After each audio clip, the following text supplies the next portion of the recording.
start.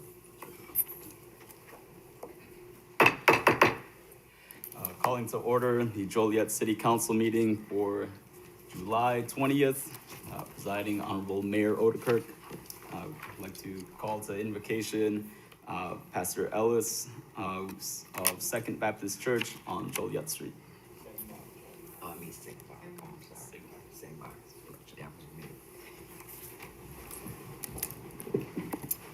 Good evening, everyone. Members of the Joliet City Council, let us bow our heads. Dear eternal God, we come this evening, Father, once again to say thank you. Lord, we thank you for an opportunity to come together and discuss the business of the city of Joliet. And Father, we pray tonight that as we meet tonight, that everything will be done decently and in order. And Father, we pray that what's decided here tonight, Father, will be for the betterment of this city and the leaders of this city, Father. Lord, we just pray that you will bless each and every one that is here tonight and their families, Lord. And we will be careful to give you the praise, the honor, and the glory. In Jesus' name we pray. Amen. Amen. I pledge allegiance to the flag of the United States of America and to the republic for which it stands, one nation, under God, indivisible, with liberty and justice for all. Thank you, Pastor. We'll begin with roll call. Mayor Odekirk. Here. Councilman Clement. Here. Councilwoman Gavin. Here. Councilman Guerrero. Here. Councilman Hug. Here. Councilman Morris. Here. Councilman Mudrin. Here. Councilwoman Hillman. Here. Councilwoman Reardon. Here. First on the agenda is the approval of the agenda. Is there a motion to approve the agenda as written? So moved. Second. Been motioned and seconded to approve. Councilman Clement. Yes. Councilwoman Gavin. Aye. Councilman Guerrero. Aye. Councilman Hug. Aye. Councilman Morris. Aye. Councilman Mudrin. Aye. Councilwoman Coleman. Aye. Councilwoman Reardon. Aye. Motion carried. Next is citizens to be heard on agenda items. First is Matthew Thomas regarding Council Memo 349-21.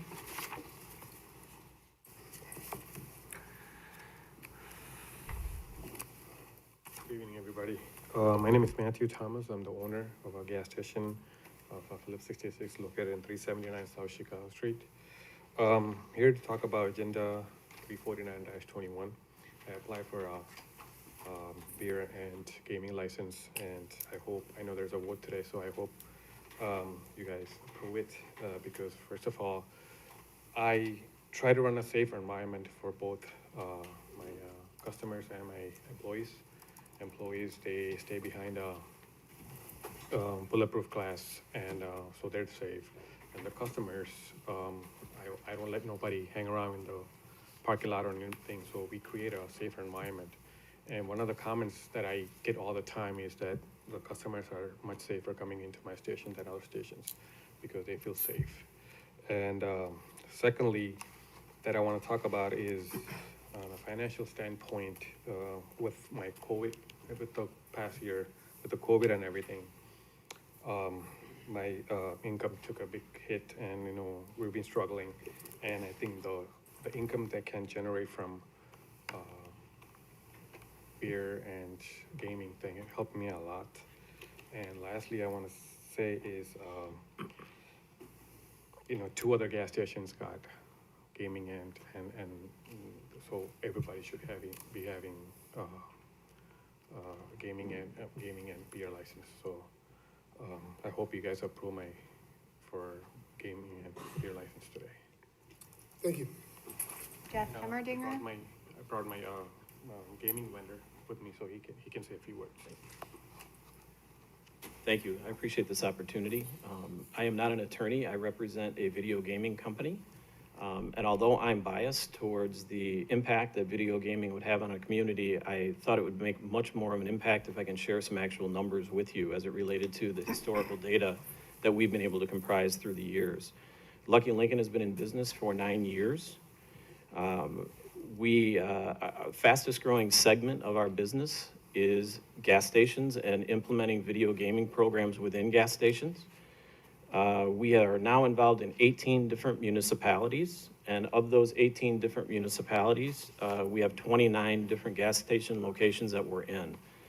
We are in locations that are high volume, we are in some that are low volume, and what we have reported in the last 8 years, 0 negative incidences as it relates to gaming in a gas station. We've never had one complaint or one disturbance in any of the locations where our machines are at. Again, 29 locations. Just to give you some specific numbers, our average contribution to the community that chooses to put video gamings into it is $22,000 per location per year. We looked at a study in Joliet, and there's 54 locations that qualify under those stipulations. If you had half of them opt in and actually elect to put video games in, it's a $500,000 annual contribution to the city. Very, very large impact. Seeing that, one, it's already allowed in some locations, or 2 previous locations. Secondly, it's entertainment for your residents, to those individuals that are intimidated by a casino or intimidated by going to a bar or to a restaurant for gaming. A gas station gives a private area that they can just go and enjoy themselves and be entertained. Secondly, it's a revenue stream for Matthew's location as well as other gas stations that are tax paying and stay up to date with contributions and services to keep people in Joliet for these types of activities. Third, a $22,000 contribution on an annual basis by location is a huge contribution to the city without asking taxpayers to go into their pockets and fund that. So a $500,000 contribution a year is something that we feel is worthwhile and would really hope for your strong consideration to allow Matthew to continue in his pursuit of his alcohol license and then follow that with video gaming as well. Thank you. Susanna Ibarra.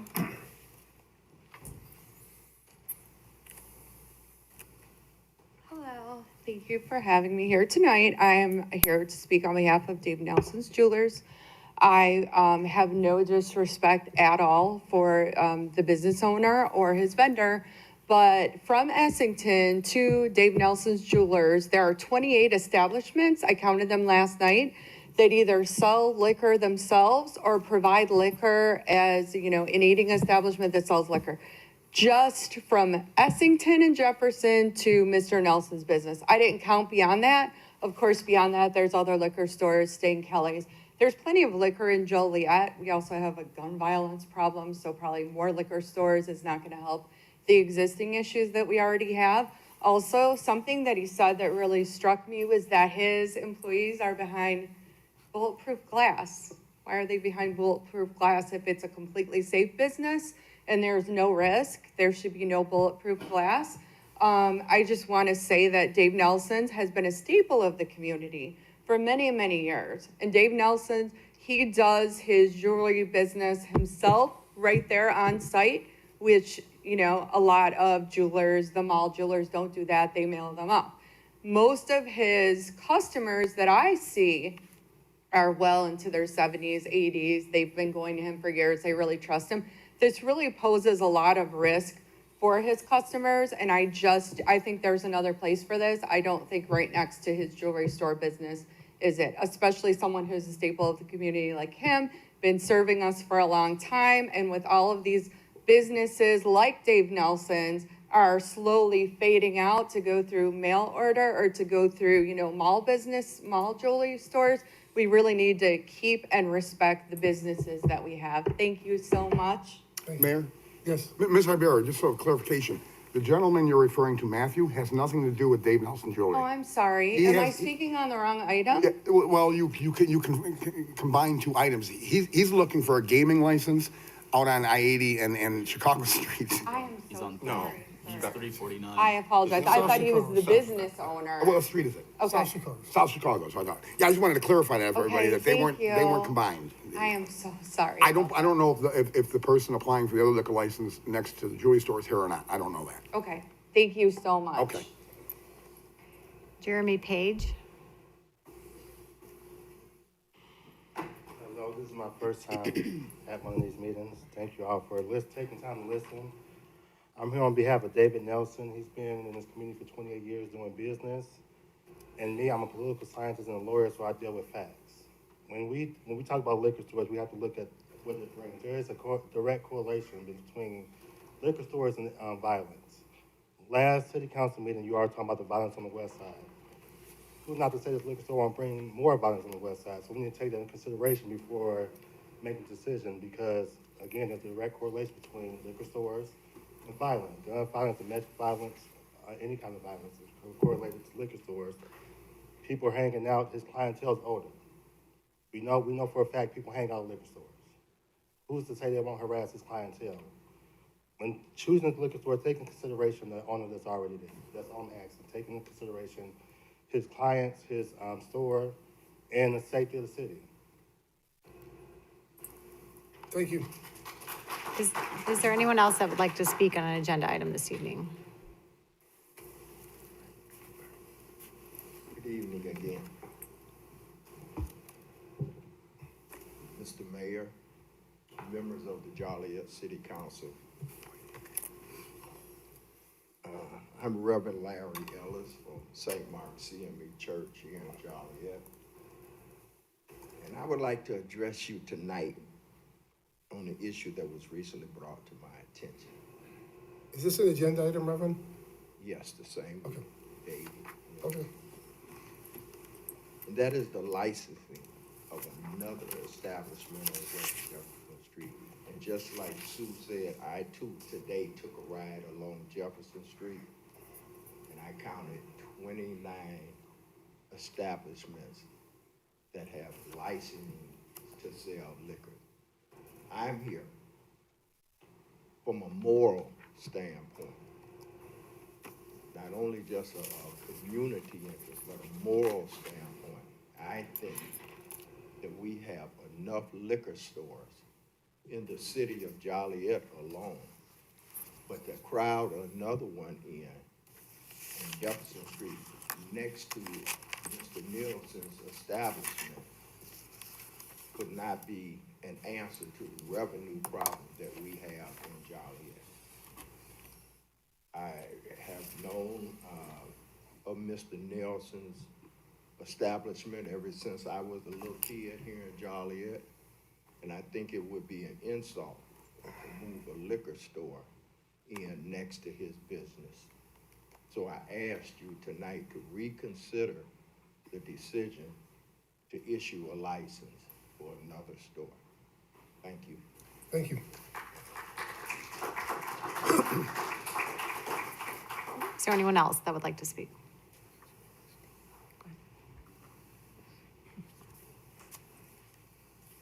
Good evening, City Council. Nate Washburn. I'm here on item, I believe it's 351-21. It's a plat on subdivision on Mound Road. I'm here representing the property owner, TP Mound Road. Should the council have any questions, I'm happy to answer those questions. Any questions on that item? Okay, thank you. Thank you. The next speaker can come up.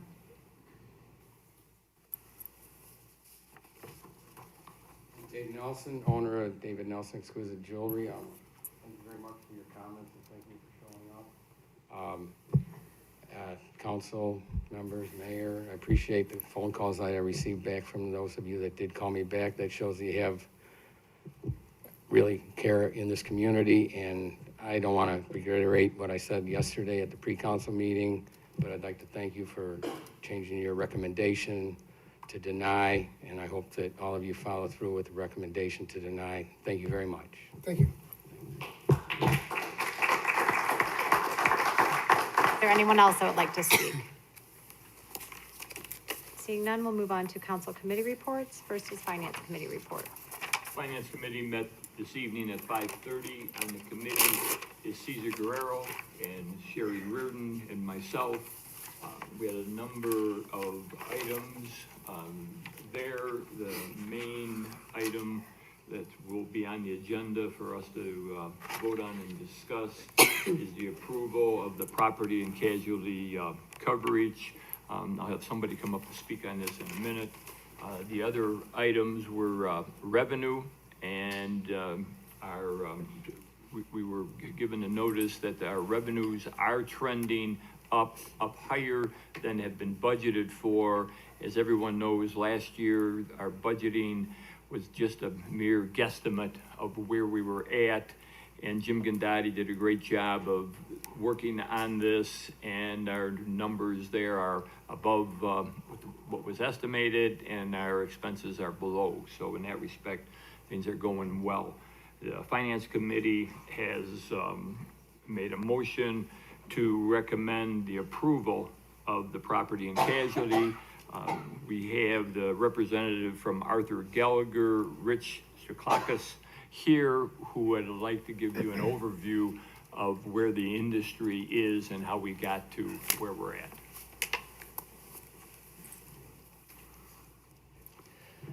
Thank you. Rich Stukluska with Arthur Gallagher. There's a lot of familiar faces, but there's a few new faces here, so just give you a quick snapshot. Gallagher has represented the city of Joliet for 40 years. I personally have been involved with the city for about 12 years. I work in public sector strictly. I'm with the public sector practice group. I handle not only the Illinois region, but also the Midwest region. And what we do is specifically focus on government. So cities, townships, villages, states, county business. And there's a couple reasons for that. Is just one, we want to understand our client's business, but more importantly is that we want to use the volume that we do with these insurance companies to get the best possible rates and terms and conditions for you. So as a practice group, what we do is we monitor the situation, what's going on from quarter to quarter, and I'll get you to where we're at today. But you know, back in 2017, 2018, we started seeing rates going up because of losses, weather-related claims, California wildfires. So we saw rates for property going up a little bit. Those continued from 2019, 2020, and then into this year. Last year, we got hit with COVID. That sparked some new issues, some things that we weren't familiar with, new claims, workers' compensation claims, liability issues. Then you also throw in social injustice on the liability side. You've got wrongful prosecution claims, employment-related claims, and then auto liability claims have been increasing year after year for about the 5 years. And then to top it off, this year we've had a real serious issue with cyber liability with all the ransomware attacks. Everybody knows about the pipeline on the East Coast, the processing plant. Those are just minor issues. What people don't see in the news is things that are happening on a daily basis. I would say I get a claim for a ransomware attack on a weekly basis. Average claim went from about $200,000 on up to about $800,000 for cyber claims. You know, and what's happening is the insurance companies that were writing these policies for $3,000 to $5,000 now just don't want to have anything to do with it. They're not renewing policies. Premiums are doubling, tripling. Some of our clients are not able to get coverage because they don't have proper controls in place. So what happened this year is that April 22nd, I remember because I was walking out of a meeting, I get a phone call saying that your insurance company lost its reinsurance. So they had, reinsurance is basically a company that backs financially the company that you have a policy from. So they lost their reinsurance on April 22nd. They proceeded to keep operating as planned, hoping that they would be able to replace that company. Third week of June, they called us and said, we can't find anybody. We're shutting our doors on July 1st. So what happened is that the companies that were left were, you know, where you could get a $20 million policy went from 10 million, now 5. That marketplace is shrinking even more. There's less and less insurance companies that are writing for public sector. Capacity is shrinking, and then there's more restrictions going on. So last year what you had is you had 2 carriers that were writing 2 policies for 10 million each. This year, you now have 4 carriers. You still have 20 million. You still have the same coverage. You still have all the same deductibles. What happened is that the cost went up because we have more companies insuring you. So this is totally, you know, in the 34 years that I've been with Gallagher, I've been through 4 of these. This will change. Insurance is cyclical. It goes up, it goes down. This is probably the worst marketplace I've seen in my career. It's totally market-driven, it's not specific to Joliet. But the good thing is, like I said, we do have the same coverage for you, all good companies. You know, we went out to the marketplace and looked at other companies, and this was the most competitive pricing that you have right now. Mayor, question? Yep. Thank you for the presentation. And yeah, it's not unlike in the commercial industry, cell phone stores are going through the same bottom out that you're talking about. Question I have is, how did we come up with a need for 20 million? Was there a process as opposed to 10 million or 5 million in coverage? Yeah, that's a real good question. When I took over the account, I was working with Vicki, and I treat every account that I look at, whether from a management perspective or whether from my own personal perspective, but I look at it like it's brand new. So I sat down and I said, you're missing some of these things in comparison to other cities over 100,000 in population. This is what we're seeing. So I can do a benchmarking study for Illinois, I could do it for the Midwest, I could do it throughout the country. So what we found out is that you're buying 10 million because the thought process back then was that you were largely self-insured and you were just covering anything over $1 million. Everything else was paid out of pocket. So we gradually, because the costs were so inexpensive, we got that up to 15 million, and then the year after that, we kind of budgeted how much it was going to cost for an additional, but it took a while. Same thing with like your environmental policy. You had no coverage for your underground storage tanks. You had no cyber liability coverage. So we keep looking at it fresh every year to make sure that, you know, what we're seeing, what types of claims are coming from our other clients, make sure that you're protected. So same thing like with the casino when the Empress burned. You know, we talked about that, is how do we protect the revenue stream coming into the city, because that's significant between the two casinos. So we did implement that too. That's something that you didn't have before. That's it. Okay. I think the other thing that Rich needs to be complimented on, that some of the carriers that were willing to talk wanted us to raise our retention limits. There's a couple of different forms of claims made versus an occurrence that they wanted us to go to, which would have been a bigger exposure for the city. And Rich and Gallagher was able to keep all the terms the same as what we have it now. And so the Finance Committee's recommendation was to approve this when it comes to that point of the agenda. Thank you. Okay, thanks. Thank you. Public Service Committee report. The Public Service met yesterday here at City Hall in the council chambers at 4:30 in the afternoon. In attendance and on the committee was Councilman Morris, Councilwoman Gavin, and myself, as well as Director of Public Works Greg Ruddy, Director of Sewer and Water Utilities Allison Swisher. Very, very short agenda. Good news is we had no contracts to look at, and we had no change orders, pay estimates, or final payments to look at, which means we did not spend any money yesterday, Betty. That's a good thing. We did have two items on the ordinance resolutions. They're both related to the Essington and Jefferson Street Interceptor Sewer Project, you know, that we're improving the capacity for the storm sewer out there. And they were both just agreements that we came to for easements for the property owners. They're on the agenda, that we did vet them. Both items were unanimously voted with a recommendation to approve. Then we had two drive-through permits. So one is for the new kind of new model store that Portillo's is opening up at 1444 North Larkin, and it's a permit for 3 drive-throughs, 2 traditional drive-throughs, and then the third drive-through is for Uber Eats and those types of companies. So that's why they're having 3 drive-throughs. 2 are dedicated to customers, 1 is dedicated to delivery because there will be no sit-down. And then there was a permit for Smoothie King Restaurant at 2504 West Jefferson Street, a drive-through for them, and they obviously, by their name, you can tell, specialize in making and selling smoothies of all types. Again, we looked at both, and it certainly is recommended by the committee unanimously that we should approve it here at the council level. The only other item we had is we did have an update on the alternative water source project from Allison. Now, Allison did leave for vacation. She was able to, stay for the meeting. So we're reserving her to come bring, it's a relatively short, but still a presentation, a PowerPoint, no bad news at all. The long and the short of it is, everything's going along as planned so far, okay? And the formation of the commission is looking good. We have 11 other communities still wanting to be involved in it. So at the next meeting, which means we won't extend tonight's meeting, at the next meeting, we'll have Allison do that same presentation. And we're also gonna have a two-bagger, because at the next meeting, we're gonna have Greg Ruddy bring forward an analysis of our street resurfacing repair of the year, where we need to be, where we should really be at industry standard and compared to other communities in general. We need to increase that budget.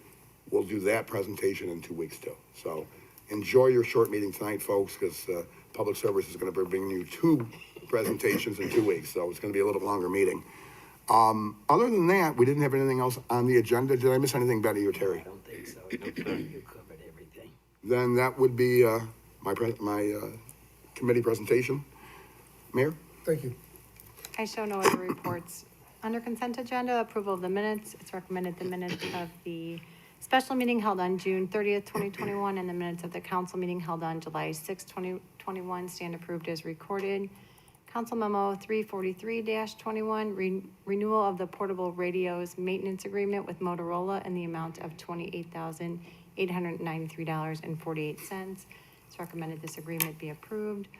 And Council Memo 344-21, renewal of property and casualty coverages. It's recommended a contract be entered into with the city and Arthur Gallagher Risk Management for the renewal coverages and services for the consolidated property and casualty insurance program for the 2021-2022 plan year. Is there a motion to approve said consent agenda items? So moved. Second. It's been motioned and seconded to approve. Councilwoman Gavin. Aye. Councilman Guerrero. Aye. Councilman Hug. Aye. Councilman Morris. Aye. Councilman Mudrin. Aye. Councilwoman Quillman. Aye. Councilwoman Reardon. Aye. Councilman Clement. Aye. Motion carried. Under licenses and permit applications, Council Memo 346-21, application for a drive-through permit for Portillo's Restaurant at 1444 North Larkin Avenue. It's recommended the drive-through permit be approved. So moved. Second. It's been motioned and seconded to approve. Councilman Guerrero. Aye. Councilman Hug. Aye. Councilman Morris. Aye. Councilman Mudrin. Aye. Councilwoman Quillman. Aye. Councilwoman Reardon. Aye. Councilman Clement. Aye. Councilwoman Gavin. Aye. Motion carried. Council Memo 347-21, an application for a drive-through permit for a Smoothie King restaurant at 2504 West Jefferson Street. It's recommended the drive-through permit be approved. So moved. Second.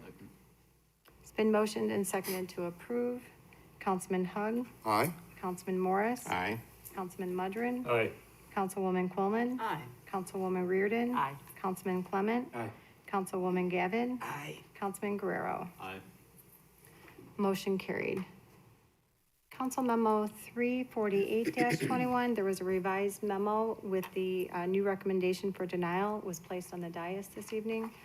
The issuance of a Class C liquor license at 1308 West Jefferson Street, Angie's Liquors. It's recommended a Class C liquor license be denied for Angie's Liquors located at 1308 West Jefferson Street. Motion to deny. Second. It's been motioned and seconded to deny a Class C liquor license at 1308 West Jefferson Street to Angie's Liquors. Councilman Morris. Aye. Councilman Mudrin. Aye. Councilwoman Quillman. Aye. Councilwoman Reardon. Aye. Councilman Clement. Aye. Councilwoman Gavin. Aye. Councilman Guerrero. Aye. Councilman Hug. Is the suspense killing you? Aye. Council Memo 349-21, denial order of issuance of a Class BG liquor license at 379 South Chicago Street, Calpatro. It's recommended approving a resolution adopting the findings and concurring in the recommendation of the Liquor Commission directing the denial of a Class BG liquor license at 379 South Chicago Street. So an affirmative vote would be a denial. So, yeah, a motion to approve a resolution denying the liquor license. And this is under the BG Correct. ordinance? So, okay. So moved. Second. It's been motioned and seconded to approve, which is approving a resolution denying a Class BG liquor license at 379 South Chicago Street. Councilman Mudrin. Aye. Councilwoman Quillman. Aye. Councilwoman Reardon. Aye. Councilman Clement. Aye. Councilwoman Gavin. Aye. Councilman Guerrero. Will vote no. Councilman Hug. This vote makes no sense to me. I'm gonna abstain. Councilman Morris. Aye. Motion carried 6-1 with 1 abstention. So it is denied. No, quick question, Mayor. Yes. I have voted consistently and opposed from the very beginning with the Thorntons, where they did have the 5 votes or 6 votes. I know you have too. What is different about this gentleman than the other two that we already did, that we were threatened with court action? Are we headed to court again? Sabrina? The applicant obviously can take that route if that's what he chooses to do. I can't speak for him whether or not we're headed to court. So there were some certain findings in this, by the liquor commissioner that were different than the other two findings, the other two hearings. Moving on, under ordinances, Council Memo 351-21, ordinances associated with Mound Road Logistics Center subdivision. This includes an ordinance approving the final plat of Mound Road Logistics Center subdivision and ordinance approving the recording plat of Mound Road Logistics Center subdivision. It's recommended said ordinances be adopted. So moved. Second. It's been motioned and seconded to approve. Councilwoman Quillman. Aye. Councilwoman Reardon. Aye. Councilman Clement. Aye. Councilwoman Gavin. Aye. Councilman Guerrero. Aye. Councilman Hug. I am so sorry we had no questions for you. You came all the way here just to answer them. Aye. Councilman Morris. Aye. Councilman Mudrin. Aye. Motion carried. Next is Council Memo 352-21. An ordinance approving additional duplex plans for the villas at Cedar Creek subdivision. It's recommended said ordinance be adopted. So moved. Second. Been motioned and seconded to approve. Councilwoman Reardon. Aye. Councilman Clement. Aye. Councilwoman Gavin. Aye. Councilman Guerrero. Aye. Councilman Hug. Aye. Councilman Morris. Aye. Councilman Mudrin. Aye. Councilwoman Quillman. Aye. Motion carried. Council Memo 353-21 is an ordinance declaring certain properties as public nuisances. It's recommended said ordinances be adopted. So moved. Second. It's been motioned and seconded to approve. Councilman Clement. Aye. Councilwoman Gavin. Aye. Councilman Guerrero. Aye. Councilman Hug. Aye. Councilman Morris. Aye. Councilman Mudrin. Aye. Councilwoman Quillman. Aye. Councilwoman Reardon. Motion carried. Under resolutions, Council Memo 355-21, a resolution approving the CDBG fiscal year 2021 annual action plan to the 2020-2024 consolidated plan. It's recommended said resolution be adopted. So moved. Second. It's been motioned and seconded to approve. Councilwoman Gavin. Aye. Councilman Guerrero. Aye. Councilman Hug. Briefly, before I vote, there's $90,000 in the Evergreen again. You know, I'm kind of getting tired. We've talked about this for so many years now. Of people coming up here claiming we're paying down the 10 million. First of all, it was $15,065,000 that came out of our pocket to buy Evergreen Terrace, plus the roughly 10 million that we spent in legal fees. So it's really 26 million. Only in Washington, D.C. do people say we've retired a $26 million debt by paying 10 million. That's how it works in Washington. It's not how it works in the real world.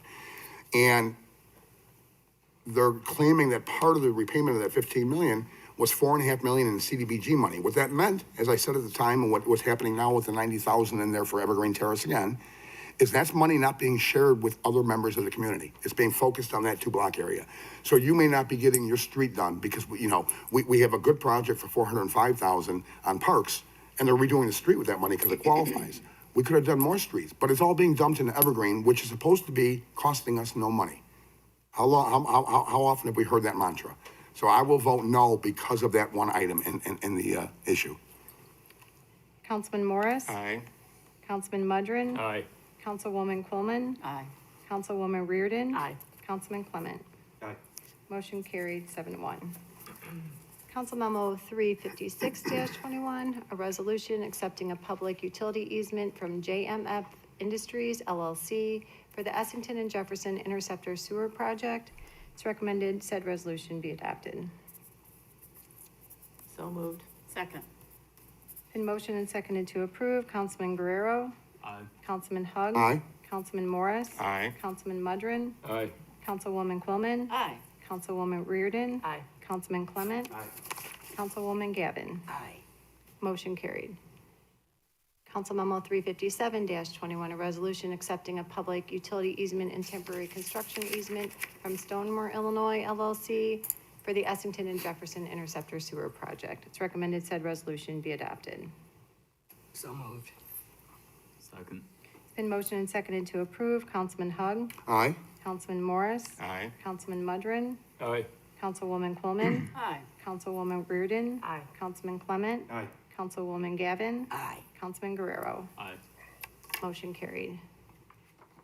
Council Memo 358-21, a resolution declaring official intent to reimburse certain capital expenditures from the proceeds of future debt issues. It's recommended said resolution be adopted. So moved. Second. It's been motioned and seconded to approve. Councilman Morris. Aye. Councilman Mudrin. Aye. Councilwoman Quillman. Aye. Councilwoman Reardon. Aye. Councilman Clement. Aye. Councilwoman Gavin. Aye. Councilman Guerrero. Aye. Councilman Hug. Aye. Motion carried.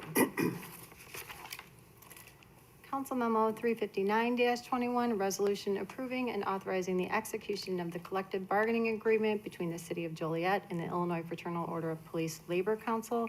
It's recommended said resolution be adopted. Mayor? So moved. Mayor, Yes. question? Yes.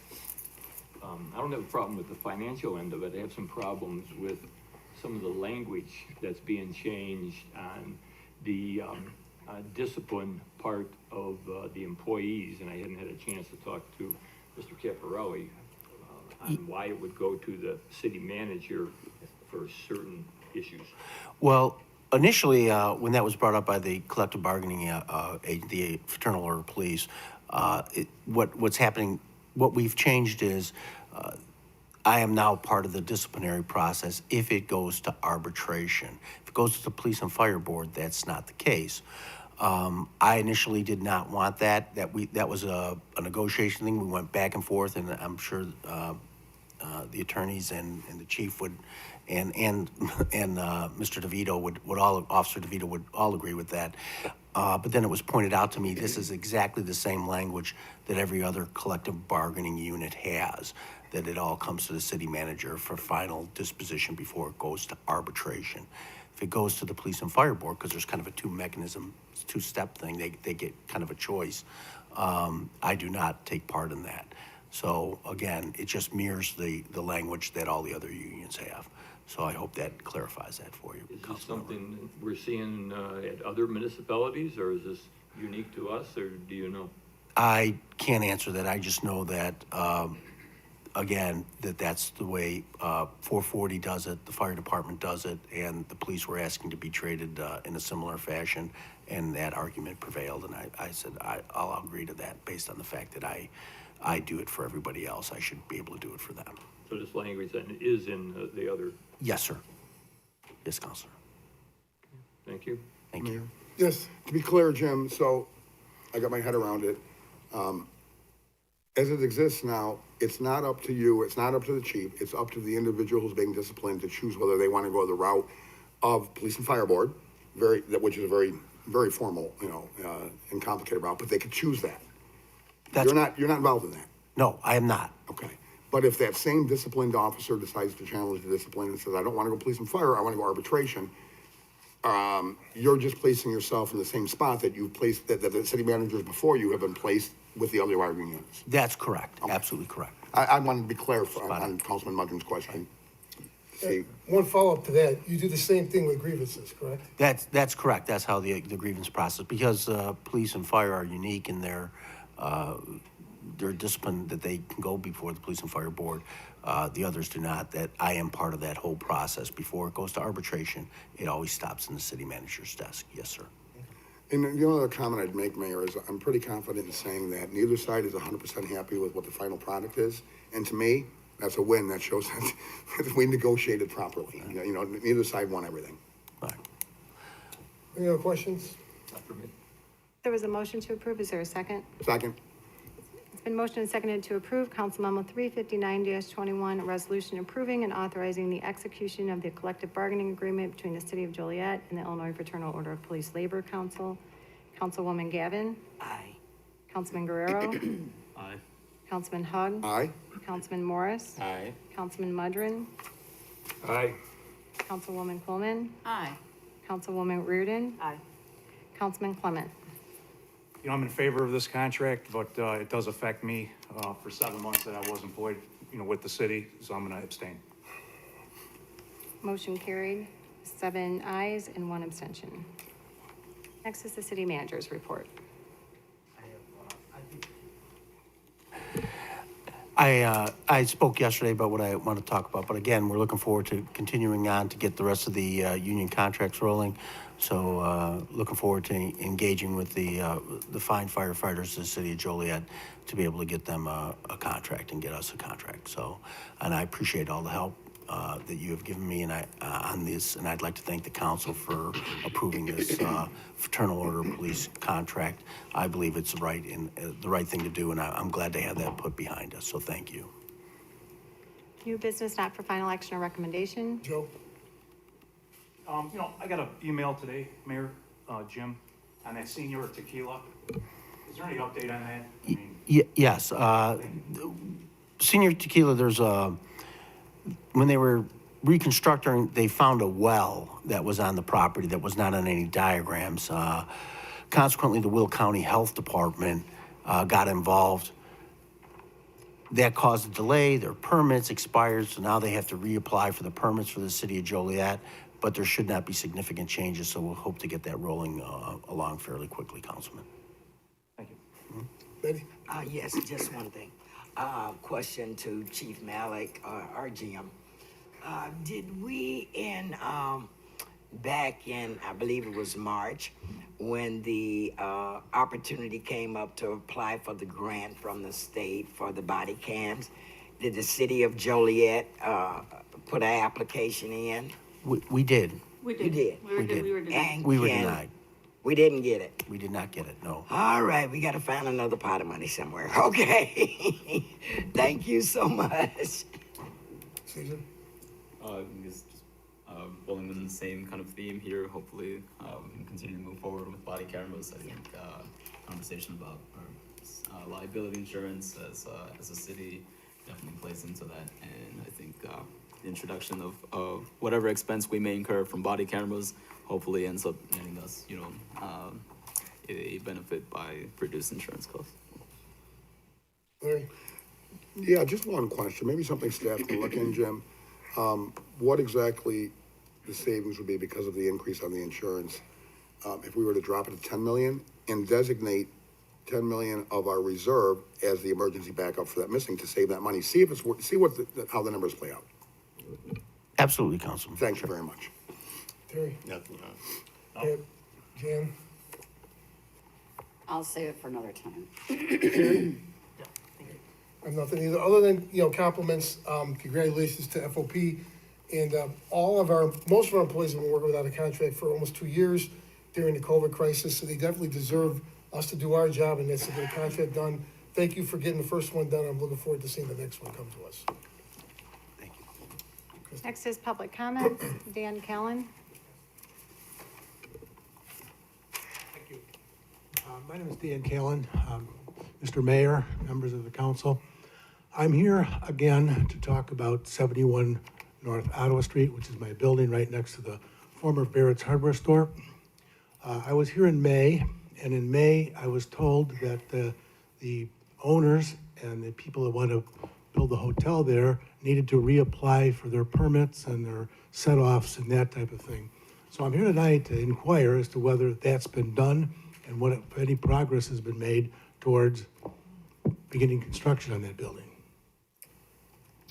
I don't know, we can have someone, Jim, maybe speak to him after the meeting? Okay. Well, I want to say that my building and the Barrett's building have a share of foundation, and any type of construction that's going to be done there, I think they have to come to me and at least get a construction easement of some sort or some sort of permission, because they're going to have to use my roof and my parking lot, I would think, to construct what they want to construct on there, and nobody's speaking to me. So I'm very concerned about this, and I need to know what the plan is in the near future. And also, as an aside, yesterday, or was it, no, today I was on the 10th floor of this new courthouse building. And you can look north on the, from the 10th floor, and you see St. Mary's Church. And the perspective from the 10th floor of the courthouse of the St. Mary's Church is pathetic. It makes you want to cry. There's holes in the tower. The tiles are falling off. It looks awful. So I think something has to be done with that. I don't know what the progress is on doing something with the old St. Mary's Church. So that's all I have. Should Teague speak? Who should I speak to? Jim Torrey. Okay, thank you. He should be able to answer your questions. Thank you. Thank you. Is there anyone else that would like to speak under public comments?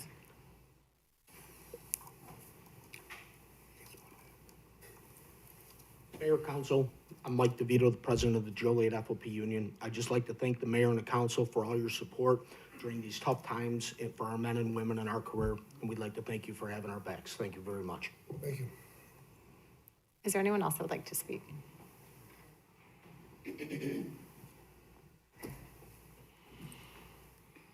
Good evening, Mayor and City Council. My name is Diane Harris, the owner of It Is Amazing Downtown Joliet, 76 North on Chicago Street. Been there since 2018, and yes, we have survived the pandemic. So now we're looking, sorry, I have to use my phone.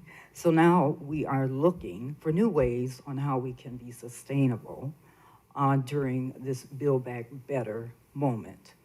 The largest complaints we get at the store is there's no parking and no one wants to pay to park, to shop in small downtown, along with many other complaints. I'm sure you've heard them all by now. Therefore, I'd like to suggest that the city consider angle parking downtown on both sides along Chicago Street from Jefferson to Cass. If you've noticed, we have more residential living downtown, and angle parking reduces the speed, which helps keep pedestrians safe, and not to mention a better use of a simplified method for challenged parallel parkers. I would suggest 2 hours free, and then they're gone. This would make a world of a difference and would certainly attract more individuals to shop downtown.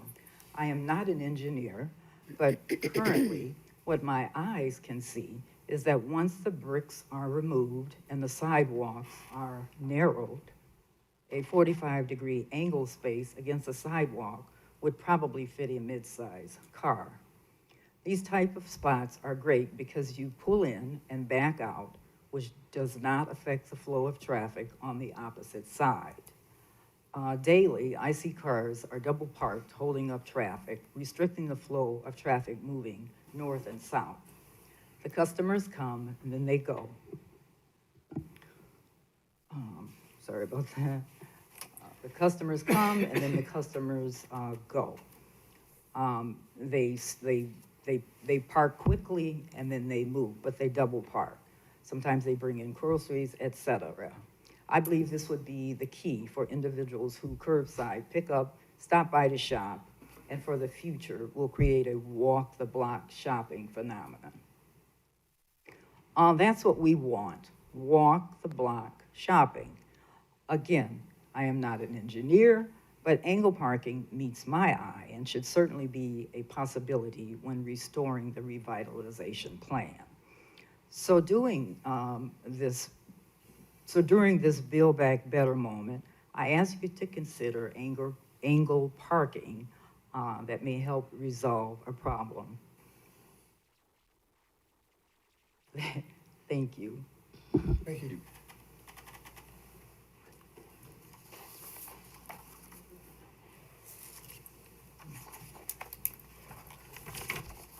Hello, my name is Andrew Chemers. Last week I hosted a meeting regarding the recent uptick in gun violence, particularly on the near west side. For those of you that made it, thank you again. For those that didn't, what you missed was a room full of at least 100+ concerned citizens. Concerned citizens that want answers on how to address this very systemic problem. Now, the answers weren't to present themselves last week. We won't figure them out this week either. What I look forward to is continuing the conversation in a focused, constructive, public manner. I appreciate the efforts of JPD to do what they do with the resources they have. I am fully aware of the nationwide problem of officers retiring faster than they can be replaced. I appreciate JPD and Mayor Odekirk explaining to me that they are in fact hiring as quickly as possible. Thank you. However, we can all agree this gun violence problem goes well beyond just policing. We need stronger communities. We need the inclusion of single-family homes in the rental inspection program. We need a comprehensive plan with community development and public safety at the forefront. We need the return of NOPT at full strength. We need stronger ordinances that create a cleaner, safer community. We heard several different comments earlier about ordinances on liquor stores and gaming and trying to get votes for that. And if we had stronger ordinances in place like other communities do, that it wouldn't even be an issue. We need community outreach to make an impression on our kids before they pick up a gun. Now, all of these things cost money and need to be approached in a keyword sustainable way. Luckily, Joliet has access to new federal COVID money. Even more accessible is the new cannabis revenue stream. There are residents in my neighborhood that are so upset and so afraid with the recent uptick in violence that even they have said they would come forward with their own private money to help address the public safety problem. If nothing is done, people leave.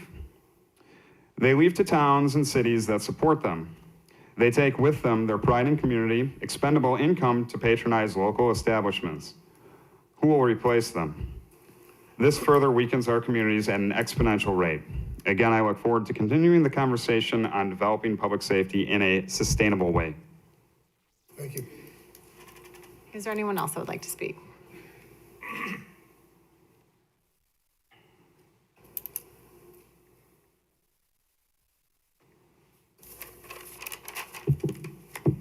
How you doing today? I'm Carl Farrell. I'm an elected public official. I'm an elected union official. I'm the legislative chair for the Democratic Black Caucus. I'm a founder of Gatekeepers, a community organization out here that does mentoring for kids and teaches our children, our men, how to be leaders. And I'm here today because I can't address a few things that were said last week, right? I got a few quotes. At the July 6th meeting, Larry Hug, at 1 hour, 31 minutes and 18 seconds, you said it's kind of disappointing with the recent crime bill in Springfield tying our officers' hands further and doing such things as no cash bail. You also stated that it's tough to take arrows in the back from the bad guys and then turn around and take them from Springfield. Lastly, you said, I want to remind everyone that independence came with freedom, but at a very high cost. So please don't give up your freedoms easily. Don't give up your freedoms at all. So I'm gonna address what you said first, right? And the reason why I'm saying it, that what you did, that was fear mongering, that was gaslighting. Okay? None of it was true. The House bill that you're referring to, 3653, the House bill doesn't go into effect until 2022 or 2023. Parts of it have went into effect right now. That House bill, it asks for officers to have police body cameras, right? That's not even in effect yet. So that bill, any of that legislation that you're speaking on for Springfield has nothing to do with tying officers' hands behind their back. And I want to know who you calling bad guys. Are you calling people who represent the community like me, who are asking for police reform and change, bad guys? Because I don't know what bad guys can pass legislation. We could talk about this later, but you can tell me then. But and then Mayor, at 1 hour, 38 minutes, you spoke on the war on police that's going on in our country and in our state. The last year is going to have a toll. You're going to see it in your neighborhoods. There's a proposal now to get rid of qualified immunity, which effectively means you're not going to have any police protection anymore. Well, qualified immunity has nothing to do with the police protecting or policing neighborhoods. Qualified immunity has everything to do with officers that are wrong, being found wrong, being able to be found wrong. With qualified immunity, they're protected. So taking away that protection has nothing to do with them policing. If they weren't bad officers, they wouldn't have to worry about being protected. So, with what this gentleman was saying, I agree with him wholeheartedly. And there are organizations out here that are here to meet with these communities and to try to bring some resolution to the issues that are going on. But what we can't have is our elected officials sitting here, you know what I mean, fear-mongering the people, saying things that aren't absolutely true, twisting it a little bit. We here to help the people. We here to serve the people. We not here to bring some kind of panic and bring some kind of fear and place some kind of blame on people. So we're not gonna talk about and say things such as the police hands are tied behind their back. What we're gonna speak on from now on are resolutions. And so with finding resolutions, sometimes you have to network. So if you wanna find resolutions, which we could do, you know what I'm saying? It's as simple as a conversation. It's a conversation between me and you know what I mean? Between me and you, anybody else up here, anybody that's out here. It's a conversation. We could do that and we could find resolutions, but we're not gonna speak untruth. Thank you. Is there anyone else? Next is mayor and council comments. Joe? Yeah, Mayor, not to take anybody's thunder, went out to Terry Darcy out there on Essington Road Friday. He had a cruise night, about 300 cars. It was for a gentleman that is handicapped, and they're trying to raise money for a van for him, so his mom could drive him around. Very big success. I just want to say, Lawson Sizemore. So if anybody wanted to donate, they have a GoFundMe page, or you know, you can reach out to Terry Darcy at GMC or Jeff Peterson. So big success over there. And then also I went to the Illinois Rock and Roll Museum today for a tour. I want to thank Ron Romero for that. Unbelievable. I know some of the council have already been through there. I would suggest going through there again. He hopes to open up the first floor and the bottom floor by the end of the year. He has over 500 people that already are members, and he already has 200 students that are signed up to take music lessons downstairs, which is going to take place in September. So I suggest if you guys want to take a walk over there, it's very, very impressive. So yeah, thank you. It is. Betty? Yes, Mayor, thank you. Each year, the Forest Park Community Center partners with the Joliet Police Department to do what we call PAC Camp. That is police and children together. And we gather young men from between the ages of 10 and 14. They get to interact with our police officers, and it has been very, very successful. And so as of Monday, we started again. And so I just want to do a shout out for that program and the officers that are interactive every day. And Chief Malik, we're looking forward to you coming on Friday for the graduation ceremony. It's going to be a lot of fun. It'll be a big pizza party, too.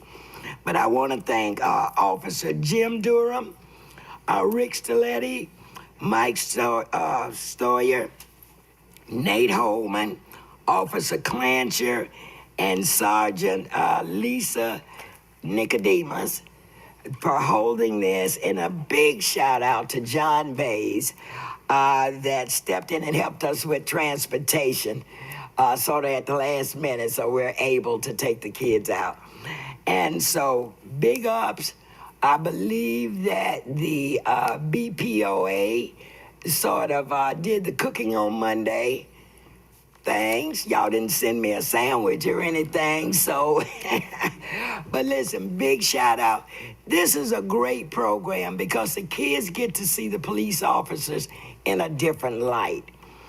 And it makes it a better relationship builder. And not only that, they're talked to about law enforcement becoming a career opportunity. So big shout out to the JPD for that. Thank you. This is our 7th year. It was sponsored by the Rotary Club. Last year, we didn't get a chance to do it because of COVID, but we're back on track now. So thank you so much, everybody that supports. Thank you. Caesar? Sure. So excited to see that there is a conversation happening, that there are many members of the community who want to come into this space and discuss gun violence and its relation to our policies about policing our community.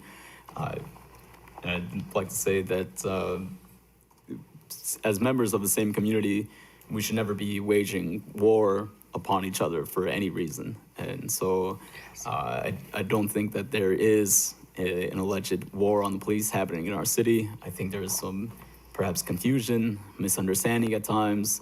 I think with the social climate that we are emerging from that happened in the last year, we definitely saw terms and phrases being thrown out.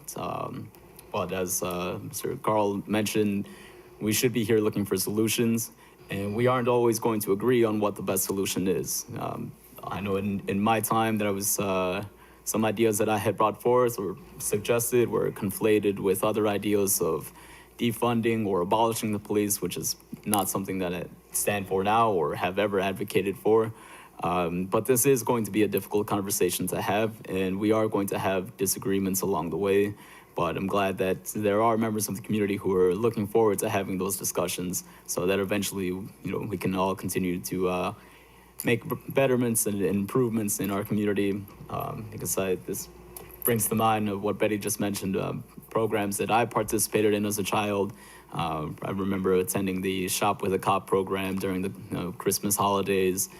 Even just this past weekend, I attended the Collins Street Neighborhood Council, and we invited our patrolmen there and had a chance to speak to them. And they're, we have good officers who are excited to be part of their community, who like to attend these types of neighborhood events.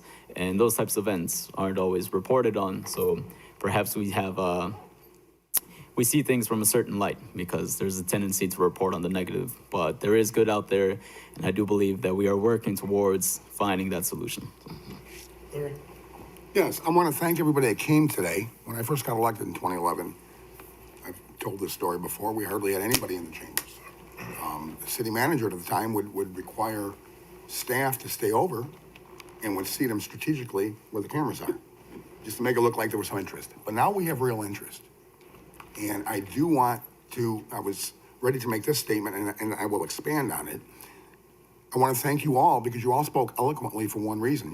Everybody who spoke here, everybody that spoke here today spoke from their heart, spoke from their opinion, from their perspective that they believe in, spoke from in honesty.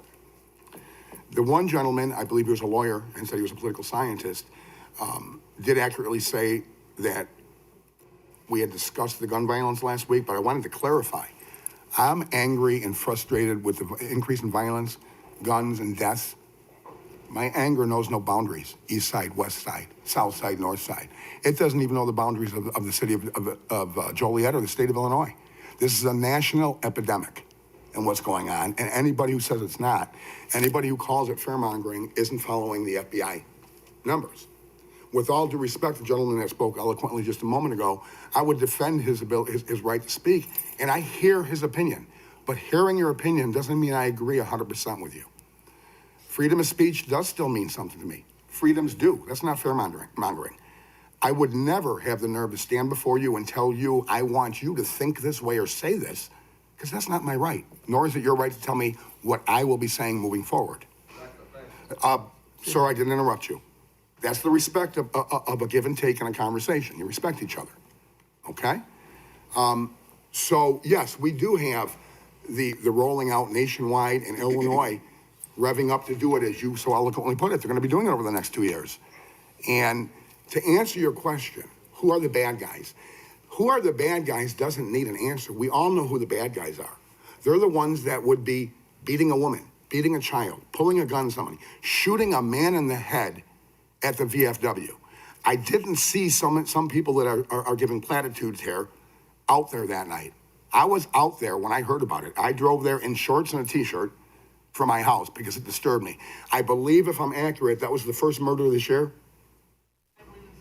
Third? Okay. So, I mean, the good news is that, you know, some people, you know, in social media, you would feel like they're talking about dozens of murders, right, Chief? And, you know, but we do have a noticeable increase in violence. Who are the bad guys? The ones holding the illegal guns, not the ones holding the legal badges. I stand by what I said last time, and I welcome a conversation for those that disagree, but I won't converse with somebody who tries to tell me what I need to say. Because I won't tell you what you need to say. I will listen to what you have to say. I will consider it with respect and compassion, and we will continue to talk. But as soon as someone says, moving forward, this is what you're gonna do, that's disrespectful. Go ahead. Terry? Nothing on. Pat? You're gonna talk about the groundbreaking, right? Yeah. No. Jan? Just to reiterate about the police, back in the 90s, we had late 90s, and you'll probably remember this. We had a very violent time, and they brought in neighborhood policing. And with the shortage that we have of the police department right now, our neighborhood policing officers are way down. So that's one of the keys here. We do have some throughout the neighborhoods, but we've lost the trust. The neighborhood police officers knew everybody in the neighborhoods, and they still do, but there's not enough of everybody today. These guys have been overworked, they're overtime constantly, and it's just things have just gotten away from the trust. So that's what we need to rebuild, and I hope that we can look at some of this COVID money we're getting, and I know we're hiring 10 now and 10 in the fall. But what I would like to see, and I was gonna present it at public safety, but I might as well say it now, maybe we can do some incentives like Aurora is doing. They're offering for experienced officers a certain amount of money to come to their and join their force. And I think maybe we can do that because we can hire all the new ones we have, but then it takes a good year for them to get trained. If we can get somebody with experience in here and give them some incentives, I think that's something we might want to look at. And on a lighter note, David Nelson, this is the first time I ever saw somebody with fur and no diamonds and couldn't speak come here in support of you. He was sitting right in front here. I'm talking about that little baby dog that didn't make a word. So I think you should honor that dog with some type of rhinestone collar. That dog was beautiful, wasn't she? That's all I have. There were a lot of great points here tonight, and I thank you for bringing them all forth. I just have one more thing. I had a meeting this week with Greg Peerbolt and Quinn Adamowski for the Joliet Area Historical Museum, and I look forward to bringing our information forward to the council on what's going on there and at the prison going forward. Thank you. Number of things. Number one, last Friday night at Terry Darcy's cruise night, that was a great event, great fundraiser. It was good to see again so many of our people out engaging, coming out of COVID. It was a great event. On July 9th, I did a site visit with Congressman Foster and Congresswoman Underwood and Allison Swisher. And we were on the 300 block of South Reedswood looking at part of the water project, the water mains that are being repaired and the sewer lines. After about 5 minutes out there, I instantly regretted that we didn't record this. It would have been a good thing for the city to record and put on Channel 6. Gave real insight into what we're doing with the sewer lines, with the lead replacement. Again, all part of the water project and part of the infrastructure that's being done. So it was a great tutorial for the two Congress people. I wish we would have recorded for our residents. Maybe we should do that moving forward. July 12th, I was at the Kappa St. Pat's neighborhood meeting. I think you're being modest. I think there's probably about 150 people in the room. I sat in the back discussing the violence in the neighborhood. It is an issue. Unfortunately, it's become a big issue in Joliet this summer. We had a homicide, as Councilman Hugg said, Saturday night, not far from there. So I appreciate the dialogue and the interest from my neighbors who want to keep their community safe and want to work with the city to make a safe community. I think that's always positive. July 13th, the next day, the East Side neighborhood had their meeting via Zoom. I was able to participate in that. I'm looking forward to going back in person. July 14th, we had a ribbon cutting at ATG at 2742 Caton Farm Road. I want to welcome them into the city of Joliet. Thank you for their investment in our city. July 15th, the Slammers had their first responder night. I was unable to appear, but I do want to thank the Slammers for keeping our first responders in mind, especially after the year of COVID. I've said this before, I'll say it again, and Chief Malik, you're here. We did not have one police officer or firefighter refuse to go on a call or refuse to do their duty throughout the COVID period. And maybe it sounds a little simple today. If you rewind to last March or April, when no one knew the extent of this, no one knew who was liable to get this disease or how it's gonna affect people. We have police officers and firefighters every day rolling out, going into public settings, not knowing if they were catching the virus, bringing home to their families, to their children, to their parents. And again, every one of our first responders never shirked their duty. So I thank you to Slammers for recognizing that, and they need to be recognized by the people of Joliet for the fine job they did. And then finally today, the Holboat Road extension, we had the press conference. Councilman Mudrin and Councilwoman Reardon, Councilwoman Quillman, and Councilman Clement were all there. It was a big step forward for the city. Obviously, we voted on this a few months ago. We negotiated this for several years. This is the first real step towards alleviating the truck traffic that's coming from Center Point, from the two intermodals, which we all know is increasing.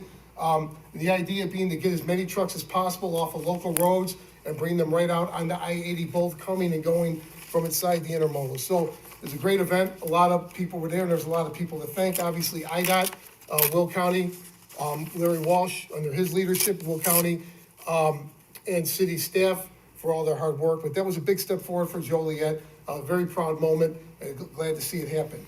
And then finally, I think it was Fear, to address your comments. Again, I do also appreciate the dialogue, and I think it's healthy, and I have no problem speaking further with you.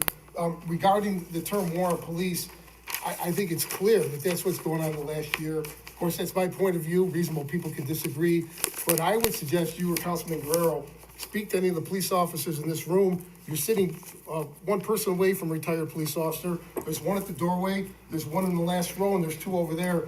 And they can tell you if they think my comments are off base or if that's the perception among police officers and police departments. So other than that, I do appreciate the dialogue and have no problem moving forward with that. So thank you, everyone. Thanks for coming tonight, and have a good 2 weeks.